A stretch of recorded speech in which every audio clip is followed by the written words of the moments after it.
We're going to talk about salvation by grace and the idea of works.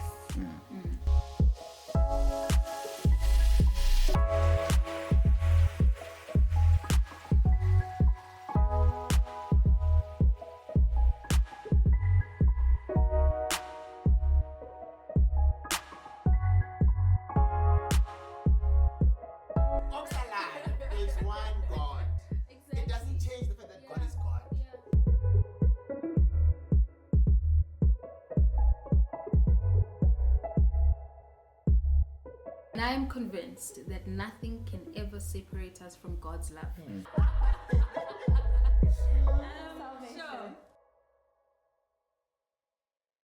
Hi everyone, welcome to the latest episode of With Salt. I am Sive. And I'm Praise. And I'm Nandagoza. And we are going to be having yet another season conversation today. So I've been in a little bit of a pickle, I think the past month, before we start. I need series suggestions, guys. Yes. I feel like I've watched everything that's good. Because there's also trash stuff that's out there. And I'm like, I've watched everything that's good. So this week I started a series and I finished it. It had only 4 seasons and I was like, I'm so bummed. Only 4? Yes, How only many 4 episodes per season? It was like 7 Yeah. or 7 or 6. And you watched it in a week? I finished also, it in a week. Yeah, that's nothing. Like, so now I'm like again at that place of like, okay, I have to find another thing, a new thing to watch. And to be honest with you, I like older series because I think television True. between like the 90s and like the early 2000s was really good. Great. Yes. And the content as well was also something that I could appreciate. I think the scripts were great. So suggestions, please, like something for me to watch. I'm the worst person to suggest that. What are you guys watching? Okay. I also started a series last week and I finished. Well, it was one season. I think they're going to renew for a second season. It's called The Recruit. It's nice. It's a bit comedic, but it's about this guy who is just what's the word? Erratic in his behavior, but he's a lawyer and he somehow joins the CIA, and because his father died in the Afghan war, USA versus, and then the mom was like made him promise that he wouldn't die like the father. Yeah. So for him, the least dangerous thing that he would do was join the CIA, and lo and behold. It's just similar as he's just erratic. It's a very fun. I when I watch series, I want to find hidden meanings to it. So I was like, no, that's actually smart because I see myself in him. In a way. So I enjoyed it because I'm like, dude, I'm like you in like very funny ways. But yeah, it was a good series. It's not like dope. If you're the Recruit fan, I'm sorry. It's great. Like I'm like the scripting is great. So that's what I'm watching. But I don't think you be a. Oh, you don't know me. I watch everything. Probably. I watch a lot of different things. But anyway, I'll check it out and see. I'm watching. You know what? Do I have the Let me certain urge prepare myself laugh? to be shocked. What are you watching? What are you watching? Grey's Anatomy. Oh no! See, I've watched that.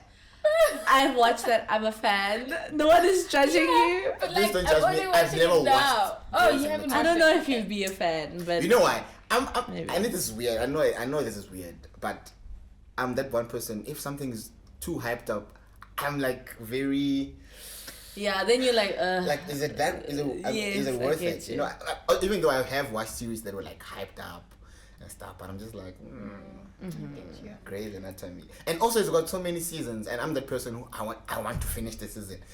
So imagine me watching how many I don't know how you 30 watch seasons. seasons. I'm kidding. 20 something seasons. 20 I'm still on Yo. probably episode 6 Of the first season. Of the first season. Yo. And I started watching about 3 weeks ago. No, Okay, that's fair though, but like, I That's mean, low. for someone who doesn't like series or like doesn't really Yeah. watch, I admit it's fair. But I like Grace. I think mm, it's a good series. I'm excited to see what's gonna happen because my sister kept saying to me, "Oh, it's about you've seen nothing. Yeah. Oh, it's about to get lit." See, Can I ask you guys a question? see, that's my thing about Shonda. One thing about Shonda, she knows how to throw a She's curveball in there. That's what she said. She kept saying, "Oh, I'm No, she's telling you, good. there's Shonda is so right. many It's- plot it's- twists." And it's not. dope. It doesn't have to be something dramatic. It can just be like a personal fact about a character. Mhm. You're like, What? whoa, that is like that's who you are. Like Yeah. Yeah. that's your story. Mm. And I think I like that about her writing is like yeah. is how she uses just like the simplest things to kind of stun or even affect Yeah. the story Yeah. and how you maybe see the character or change your perception of like where the story could go. Yeah. So yeah, like I'm a fan of Grace. Like you said, it has too many seasons. I stopped in season 10 Yeah. because in season 10 that's where my favorite character leaves. So I was And like, you're like, I can't. that's where it I ends can't. for me. I'm also like that. I also get like very mad. I'm like, Attached to you guys characters. didn't. Why did Yes. you do that? He or she was the life of the Yeah, show. yeah. But can I ask you guys a question? Yes. Have you are there series that you guys watched and you're like, yo, maybe I shouldn't be watching this, Yes. but this is dope. Yes, I came across something yeah. recently. House of Cards Yeah. is the People- most people- demonic thing People have been speaking I've about ever Cards. ever seen. Oh, I watched gosh. one episode and I was like, this is not good. Like every single character is a character you hate. You love Yo, and no I've one. never experienced that in a series Yeah. before.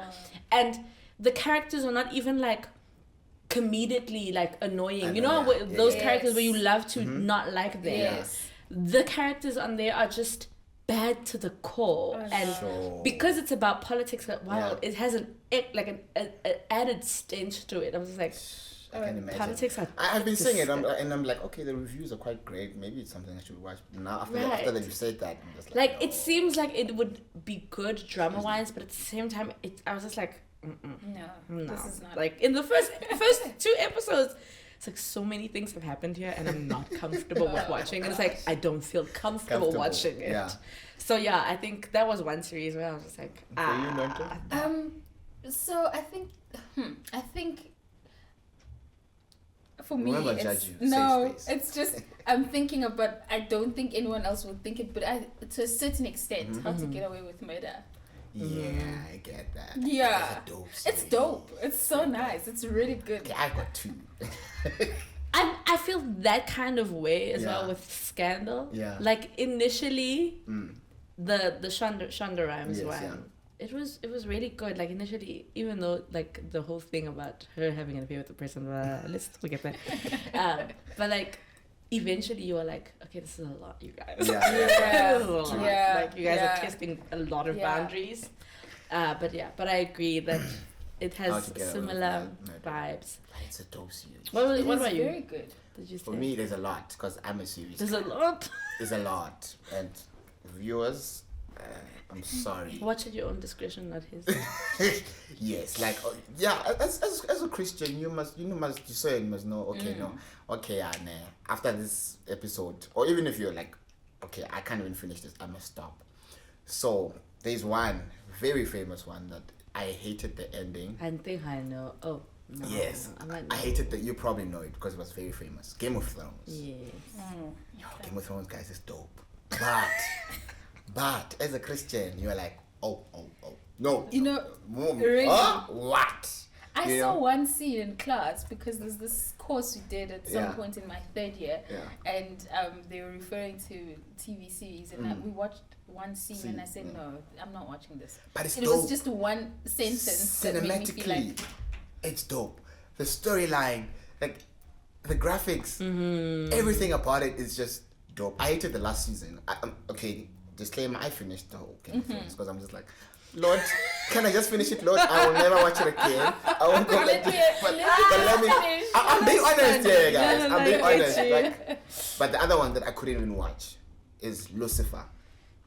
I Oh was just yeah, like, apparently that I've only heard stuff about it, but apparently it's not great. no, people say it's nice, but I'm just like, are you guys seriously wanting us to love Lucifer Like, and Right. you're making him a great character? a little bit, Maybe it's like, because I've not relatable really, or- watched it, but I'm just like, yeah, there he's like this guy, people like, and he's just, he looks handsome, and It's like, he probably looks handsome, whatever, I don't know, but are we now seriously going to start like, there's certain things that play in our minds that we're not conscious of, and I'm trying to run away from. Because one thing about the idea of Satan is that everything that we've been taught about him is very much true. Yes. He's not likable. He's not someone that we need to, by any means, want to like. Exactly. Like, so you use those things to deceive us. And maybe we've been taught to be afraid of him, and maybe that's the only thing that maybe we should refrain from, right? But I think like what we've learned about Satan is not our friend. He has no interest, like best interest of ours in heart. So I think what you're saying is very true, that the idea of watching something or entertaining the idea of Satan being a character that becomes attractive to us, relatable to us, or where we're sympathetic with him in any kind of way, is very dangerous. But I also think the same can be said about us having certain notions about God, right? That they can be very dangerous. Like when we think certain things about God, that can affect us and the way we relation with God and how we treat things that concern God. And I guess we can go and talk about what we're supposed to talk about today, which is what God is not like. True. And when I was thinking about this, the first thing that came to mind is the cliche thing of that God is angry. I think that's something that is so like universally assumed by people, that every single believer who comes to the faith has to learn is not true about him. That he's not a thunder wielding angry God who looks and waits to punish, and who watches over the earth wanting to kind of squash every single sinner, right? I don't know. Have you guys had that kind of? I'm sure you had, but what did that look like? The idea of God being angry or hateful or spiteful towards human beings for you? I think I've not had that mindset that he's angry towards or angry at humanity and the world as such, because I grew up, I'm a church boy through and through, so I grew up in a place where God is just part of our family. Everything is God. I grew up in church and all that, but with growing in the church, I had this perspective of God as being this person who's, I must fear, not revere, like have reverence of him, but like I must fear God because he's scary. I'm just scared of God. So the anger aspect of this false image of God, I started seeing it as I grew and I started interacting with people, especially when I got to varsity. And there's these philosophies and that are thrown around, and there's people who believe in so many different things.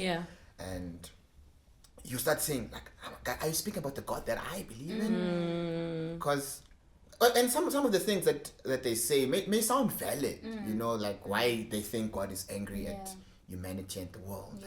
Why is, if God is loves us and whatever, why is this happening? My dad died brutally, whatever. Does that God love me? Stuff like that. I'm just like, oh, okay, I see your pain, but is that the God that you're speaking about? Is that, yes, God, like, let's not make a mistake. God has wrath. There's a time where God will unleash his wrath. But that's just an aspect of his love. Yes, and his judgment or justice. It's justice. Let's just say justice more than anything. So I personally, I would say I have not. So it's more fear. Yes, fear, not like God is angry at me. Even in a time when I've sinned, I think more of, okay, God is very disappointed in me, and he probably doesn't want to see me right now, which is also false. But angry at me, that's too deep. So. That's really nice though, that you grew up in church and you didn't. Actually, I've got most of my friends are older, like some of them are pastors and all that, and I always have this discussion with one of my pastors is here in Grahamstown called Pastor Sean, and so we have contrasting faith upbringings. Okay. He grew up non-Christian for majority of his life, and then he got saved. He got cold like quite rapidly. Yeah. I, on the other hand, I think the first thing, besides, okay, I didn't tell the story. I thought maybe I would tell it in the next seasons or whatever. But you guys know that I was named by a prophet, right? I was not named by my parents. I think So I've heard it. you've heard that, yeah. So my mom was pregnant. Went to church. They went to church with my dad, like normal day of church.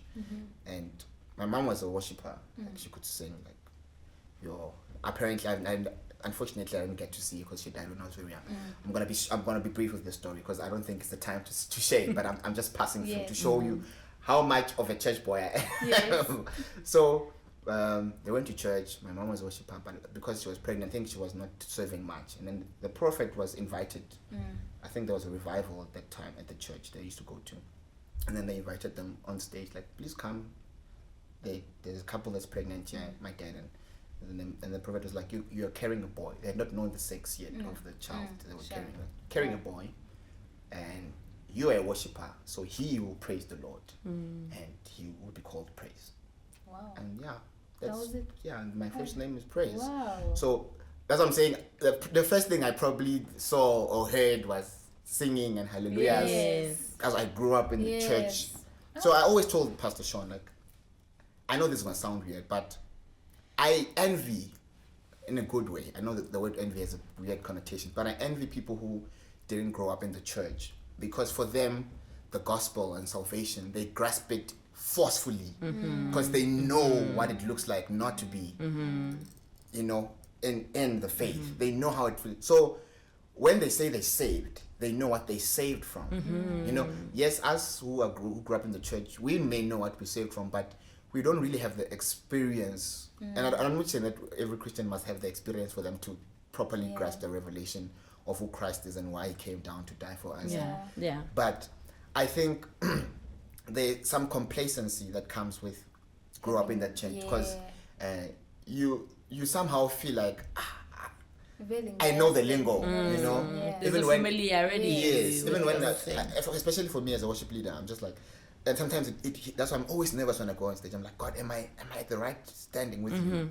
Am I worthy enough to go and stand in front of you? Because as much as I may think I'm right, I just know the lingo, so I know how to sing to make people raise their hands. You know, those kind of things, like, oh, you bow down and you think, praise, he's in the spirit. And no, I just know that, okay, this is what I need to do. You know, I know the mechanics. So I sometimes envy people who, and it's like, you know this God because you were living without him. So okay, I'm not saying that I get you. Like, you know this God because you were outside and now you're here. So definitely you know what it feels like to be in the wilderness. I'm only learning now how it is to be in the wilderness because I'm growing. You know, and a lot of things are happening. But yeah, I don't know what am I.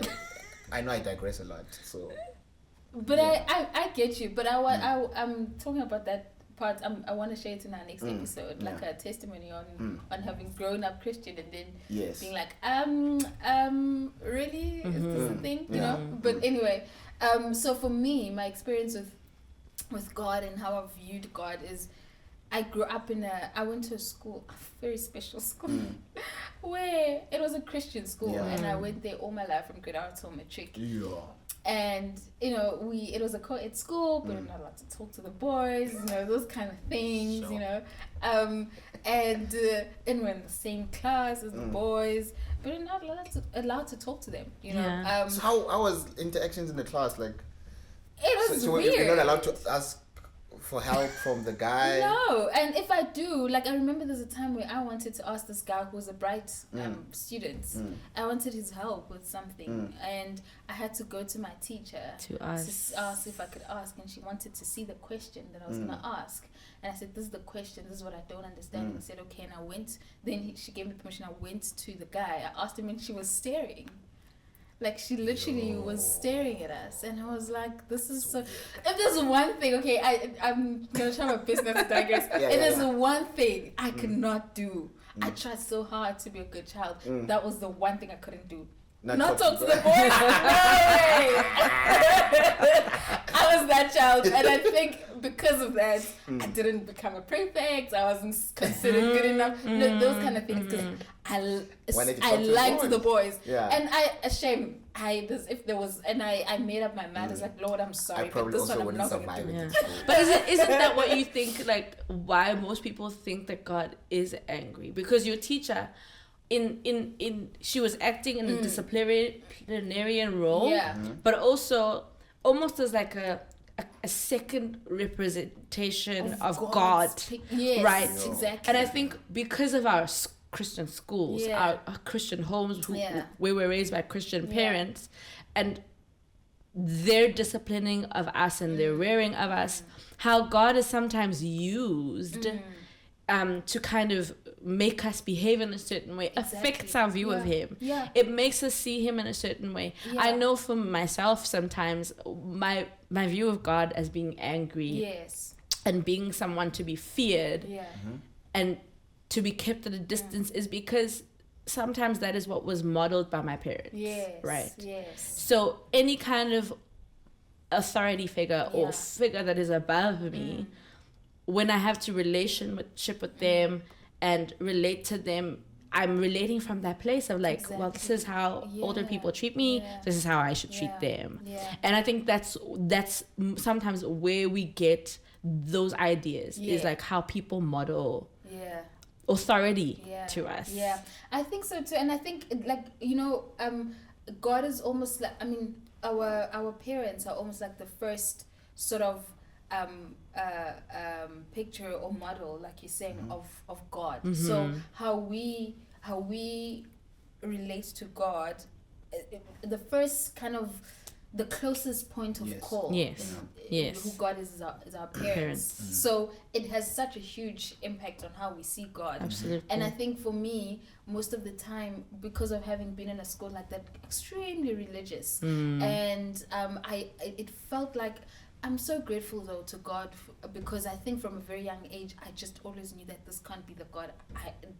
I don't think this is the way, and I think it has to do with having been raised in a different church than the church at my school, whereas with the rest of my schoolmates were raised in that church, but I was a day scholar, so had my parents who church was completely different to that space. So I was like, I don't think this is the way God is. But what it did create in me and other people is this idea of, oh my gosh, God is now mad at me. Oh, I've sinned. Oh my gosh, I'm not going to heaven anymore. Oh my gosh, and then it just becomes, it feels impossible. It's like this life is just impossible because how do you expect such a high standard of me when you know for a fact that I'm created as a sin? Like, I have sin in me as a human being, and yet you expect the standard. How am I going to do it?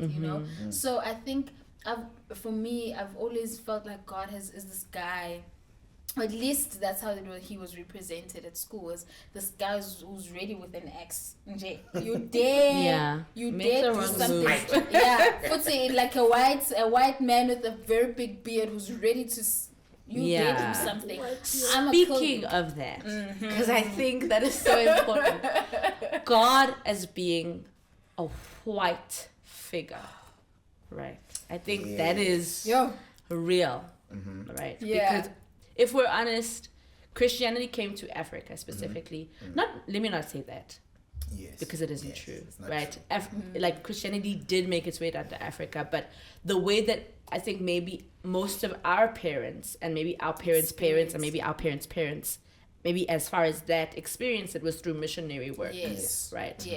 And that may have been Christianity may have been communicated in such a way where Black people were seeing as having to conform to whiteness as the standard of holiness, as the measure of salvation, right? The image of a good person. When you imagine a good person, imagine a white person. When you imagine God, please imagine him white. When you imagine Christ, he died on the cross in white. He was white, right? Literally. I think that is the kind of thing that we've been handed down, and a lot of the time we have to contend with that as Black people. And even white people, they have to contend with that as well, because for them, it causes for them to hold themselves in higher like regard. They see themselves as the supreme race. They see themselves as like better than. And we also maybe see ourselves, we don't see ourselves as all fitting into the Christian or God's narrative, right, of everything. So what do you guys have to say about that? Like, for you, what have you struggled with in that? I'm sure you have a lot to say. I have so much to say. You want to start? No, you can go. I struggled, number one, with, as you've alluded to, the imagery. And I remember having a conversation with my cousin, very close cousin of mine, and in her room she has, you know that the picture of Christ is has this heart. That heart, yes. And he's like the straightest hair. Yeah. So we're speaking, and then I'm laughing. I'm just like, what's the image on top? It's just like Jesus. And then we laugh. Okay, we laugh about it now. Okay, no, but that's not Jesus. We both know. And she was like, I know that, but somehow, and she said this, and I was like, oh, actually, that's very. Not deep, but I'm like, it's something to ponder on. She was like, having the picture makes me feel a bit safe. And I'm just like, so if it was a bit different, if I make you another picture, she was like, not really, but because this one is the one that we've used as Christ. I'm just like, sure. Okay, that's weird. And I'm just like, it shows how much we've associated our Christianity around imagery, you know, and I get that. Like, as humans, we somehow inclined to imagery. Like, it helps, it aids us in so many things. But I'm just like, it has created now this notion that Christ is like that.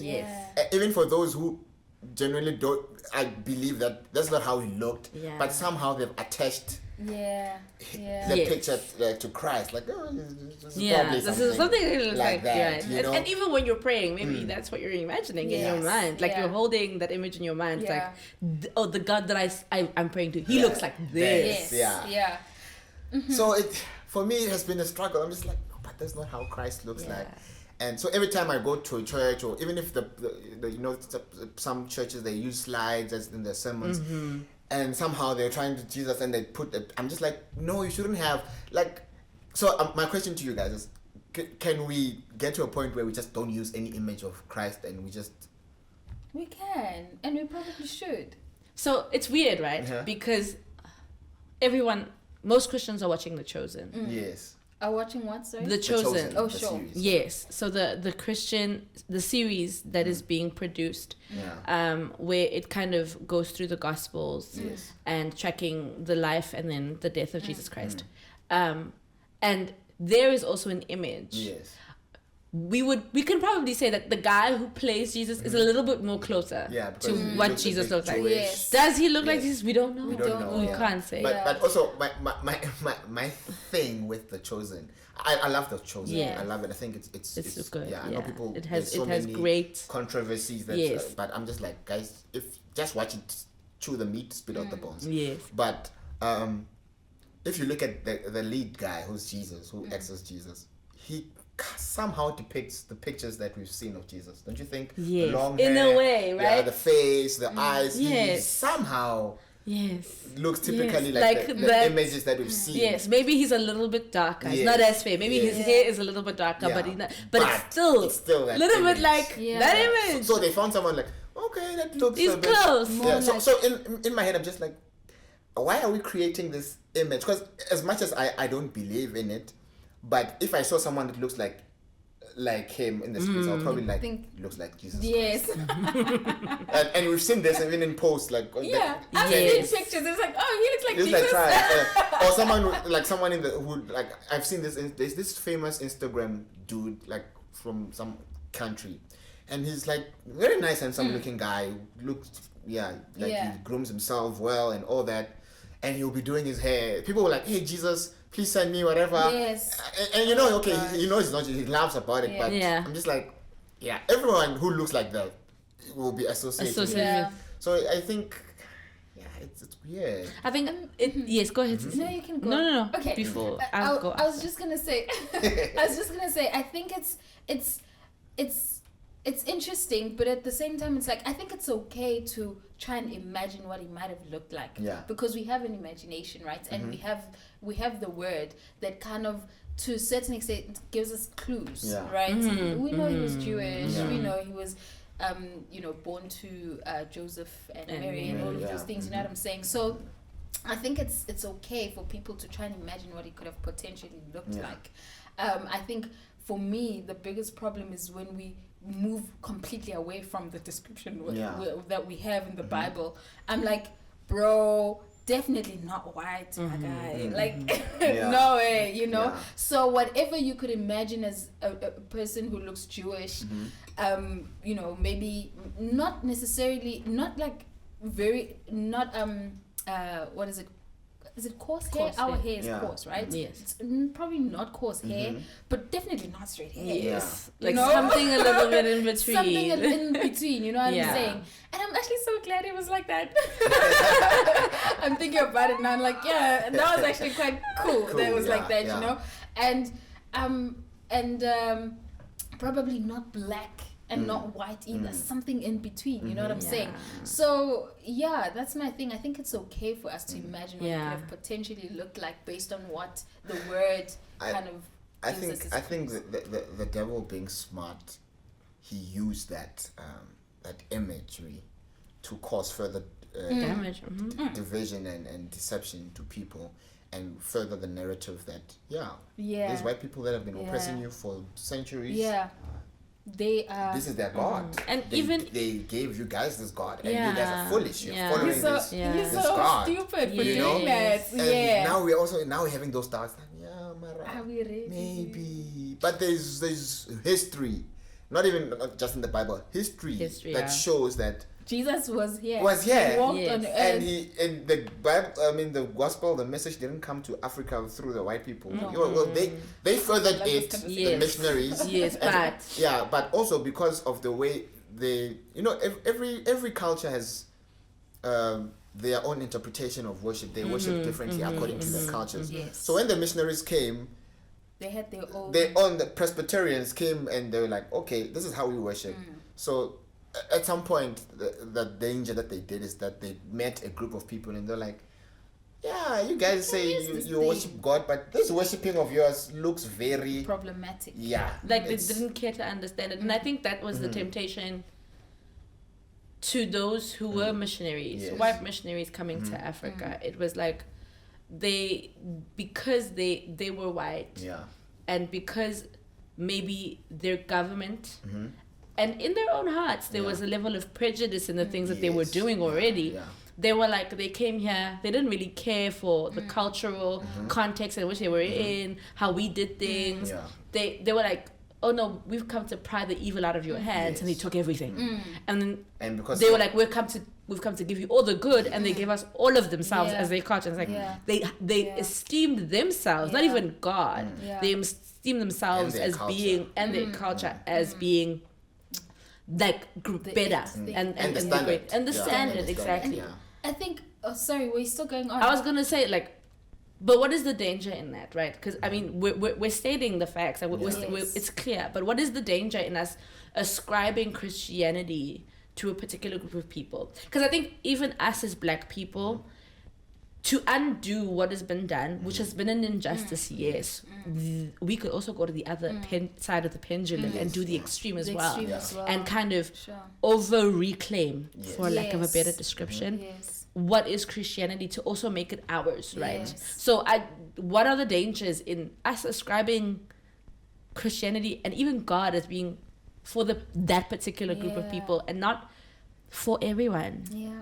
I think it's what you've just said now is that's what the Western people did. They made it seem, they thought they held their culture and their race to a higher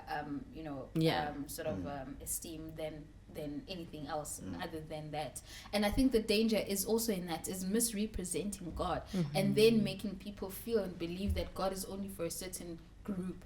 And so that way we're not different from our parents who made God seem like an angry God who's just ready to axe us all the time.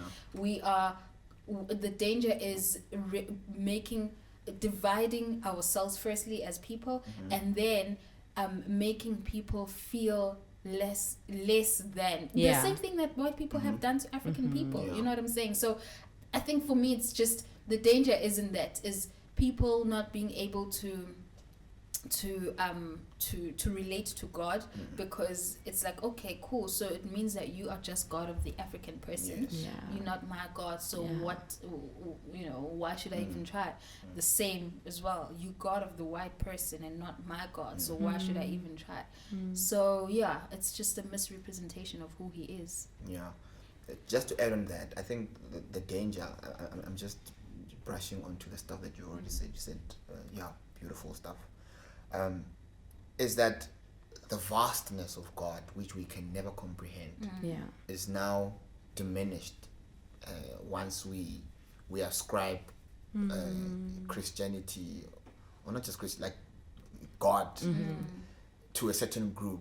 We lose out on experiencing God in his fullness, which I don't think we'll ever be able to fully do.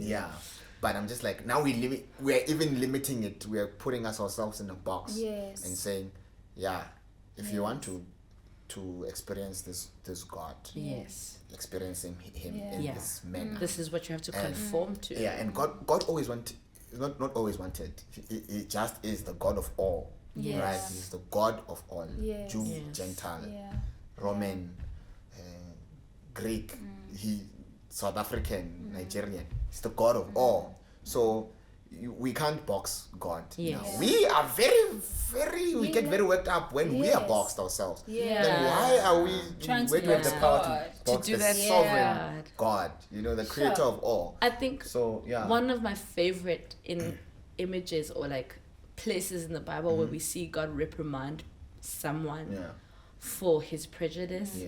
One of my favorite is when he reprimands Peter using food. Oh, that was because God gives him like this vision, and there's many animals, and he tells Peter, like, get up and eat. And because he's a Jewish man, there's certain things he can't. He's like, these things we don't eat in our culture. We don't eat this. We don't eat that. And then God is like, no, get up and eat.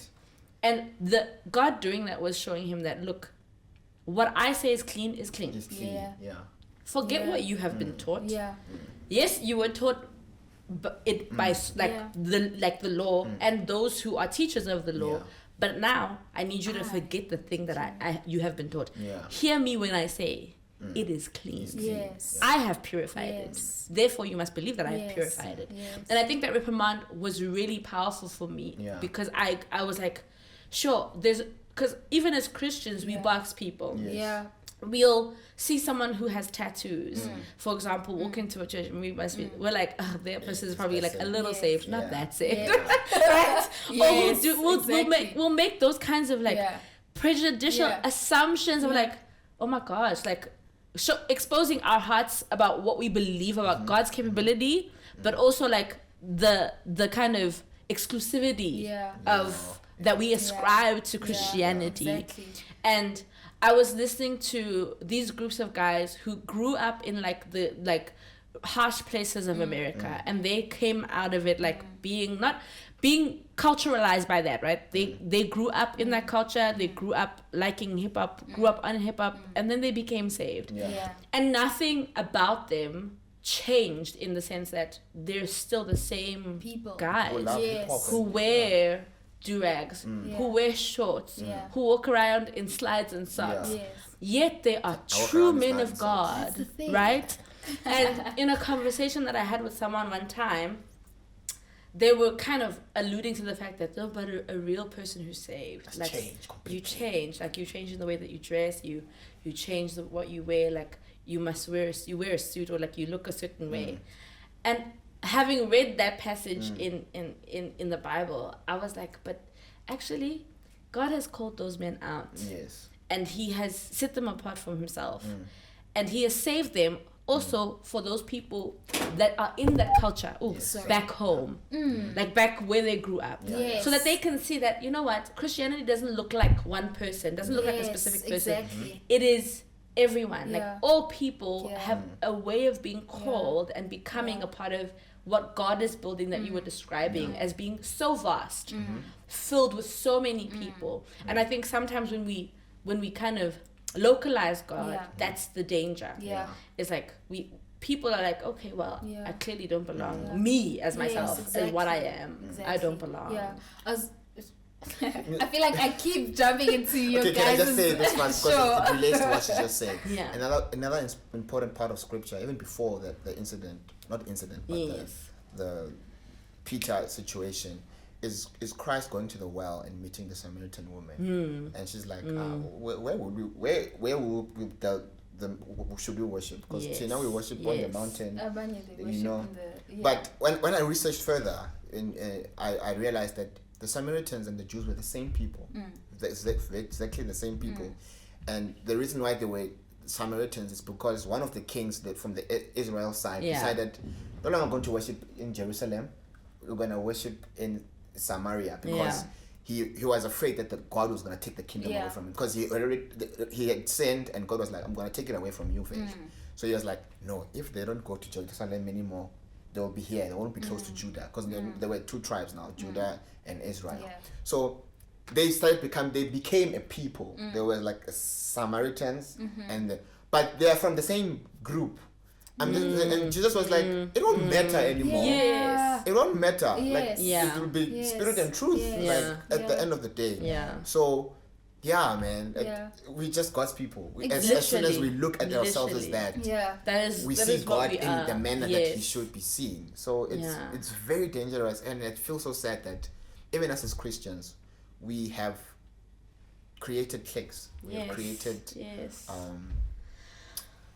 even our denominations somehow push away certain people because they get into a company and they're like, I don't fit in here because you guys want this certain standard of doing things, and it's not even biblical. It's just we've created such a culture that excludes people, and I think it's very confusing from people who are on the outside. Exactly. I feel like it never helps. It doesn't help. Like sometimes when I hear people who are Pentecostal speak about other denominations and the way that maybe they pray, I'm like, I understand that it's not how you pray. But it's okay for you to also delight in the fact that other people pray differently from you. Right. And it's like, how wonderful it is, God, that we're all able to commune with you in different ways. And you do not reject what we bring to you as offering. Like, you accept it. So I think what you're saying is very true, that we have to be careful for the sake of those who are on the outside to not see us kind of not even not liking, but like kind of picking at each other and like as if we're not of the same same call and same salvation. Okay, so when talking about denominations, I remember having a conversation with this guy when we had an Uber in Grahamstown. Yes. By the way, we once had for 2 seconds and then oh gosh, now everybody's gonna know who I'm talking about. Why did I do that? But anyway, also Grahamstown people, there is a market now for Uber. Like if you have a car, there is. Maybe the students are back and they used it. I guess there is. Yeah. It really helped. But anyway, then this Uber driver asked me if I'm saved, and I said yes I am. I said yes I am, and then he's like, which church do you go to? And I said I grew up Lutheran, but now I don't go to a Lutheran church anymore. And then he's like, so how were you saved there? I said yes, that's where I found Jesus. And then he's like, how? Sure. Like, what do you mean? What does that mean? Right. What do you mean? It's like, because I'm a Lutella was Cindy, so I was like, what? I also once had at a I'm not gonna mention though who and where, but in Grahamstown. So yeah, there's this girl I had a crush on, so I used to speak to. Ooh. If you're that girl and you know you're that girl, leave a message in the comments. Just leave little hearts in the comments. They will all know. I don't think she'll know. But she was like, hey, I don't think because we still speaking now, we became friends because I just saw, no, this girl will never date me. She just sees me as like a friend zone vibe. So I was like, okay, cool. And she was like, now you guys will go to this church. I know you guys, I would never date a person from that church. I'm just like, why? like, you guys, like, your doctrine is not that, you know. Oh, the people from my church. You know, my church.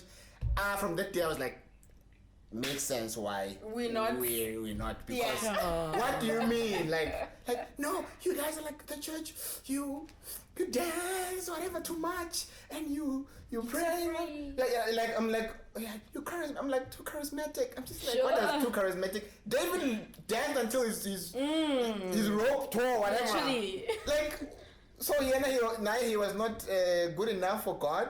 Was that too charismatic? So I was like, oh, so people have put standards, you know. So I feel you there, because I've had that kind of encounter with someone who was like, no, in my church, in our church, this, you know. And I once went to then I visited the church, and then this guy after church came to me. He was like, the word was great, ne? I'm like, yo, the word was good.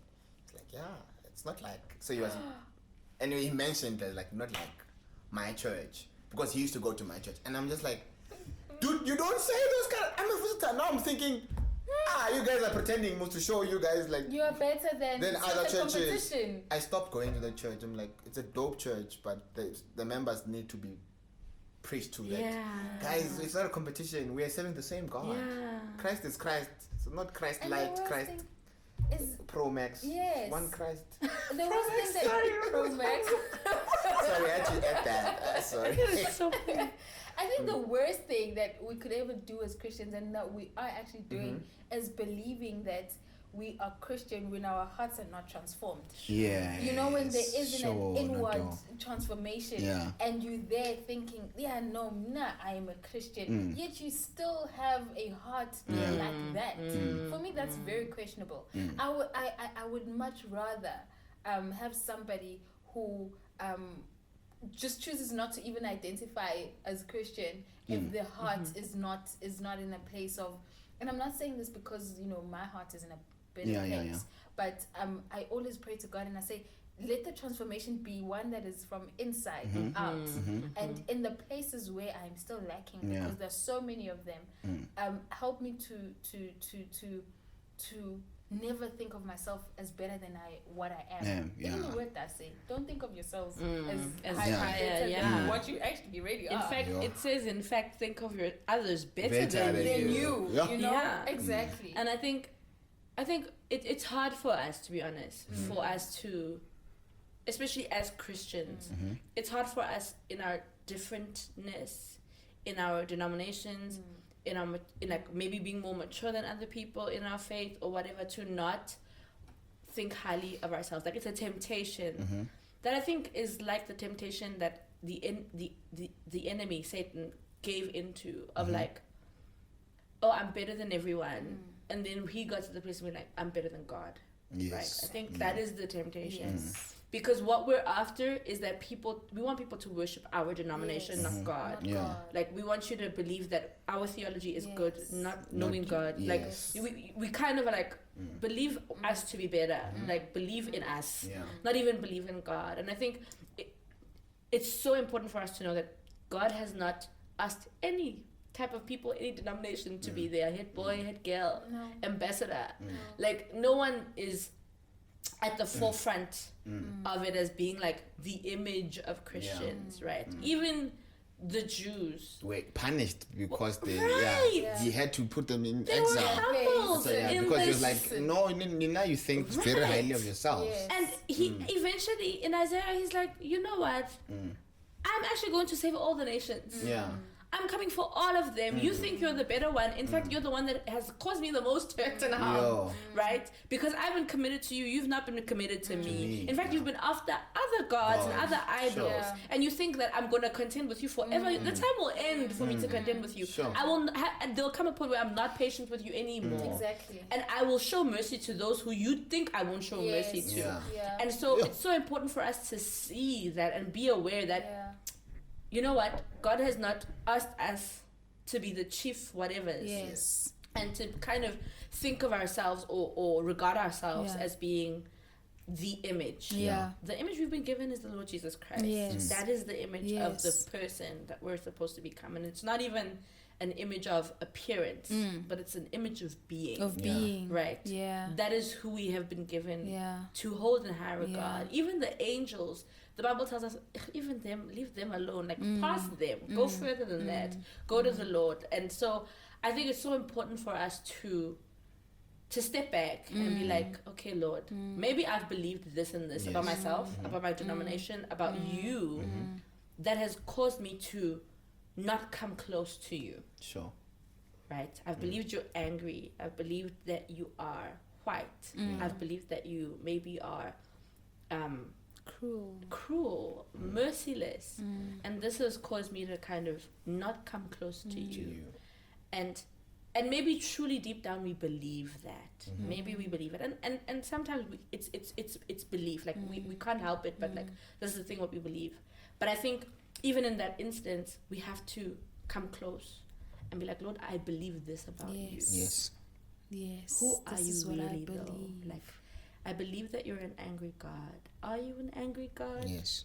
Reveal yourself to me. I've been taught that you are a God who loved this kind of people more than you love people who are like me. Are you that? Yeah. Any last remarks before we end?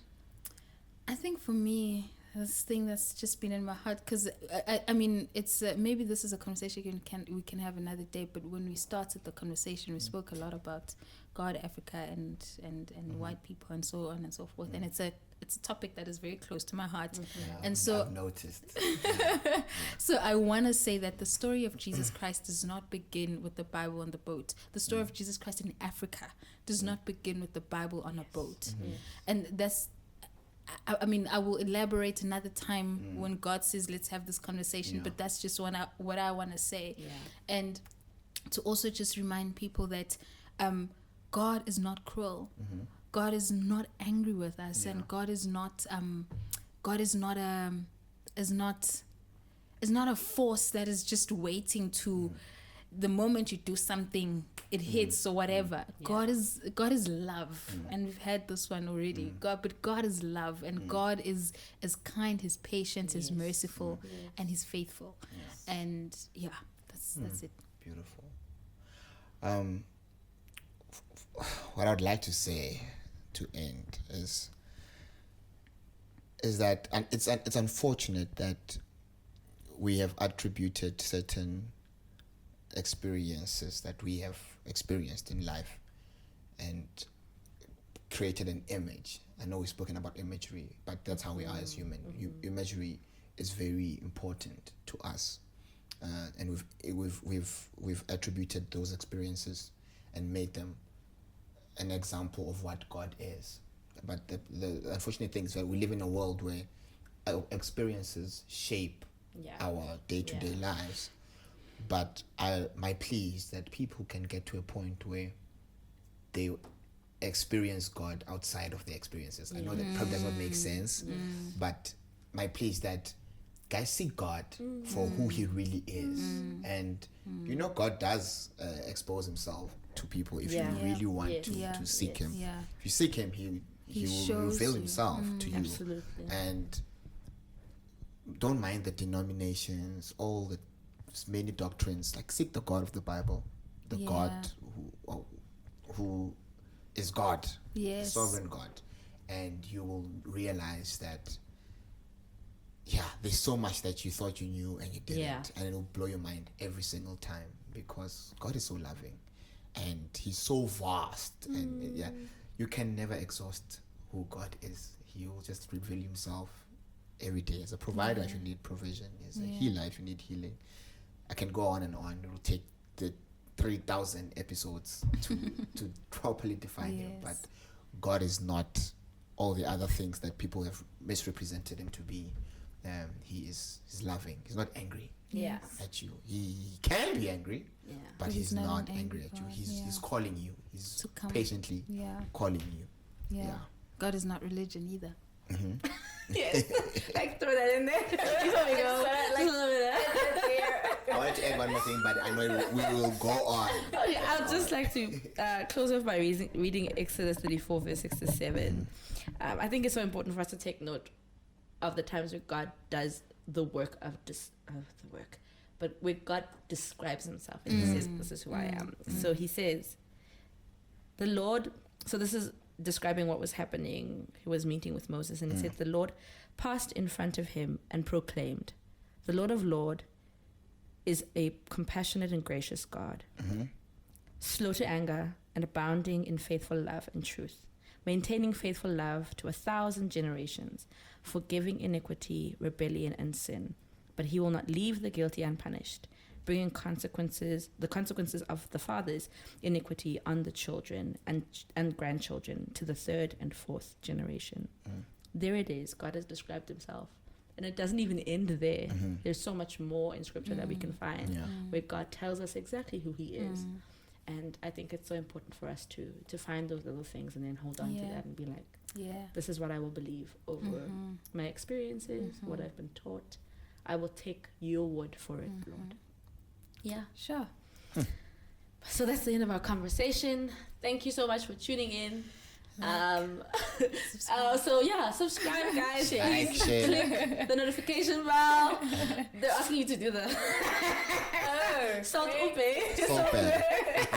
Also guys, leave in the comments your series suggestions. Suggestions, please. Designated Survivor. Yeah, we're watching that. I'm not, but I'm gonna watch it. Is it cool? It's nice. It's very nice. Okay, it's nice. Yeah. If she says it's nice, we'll believe her. Believe me, please, for once. It's only season 2. I'm kidding. Season 2, I stopped watching when I got to episode 3 because then it started becoming something else. Then I was like, no. Okay. But season 1, awesome. Okay. Yeah. Thank you guys for watching. Please engage with all the content. We will see you soon. Yeah. Peace.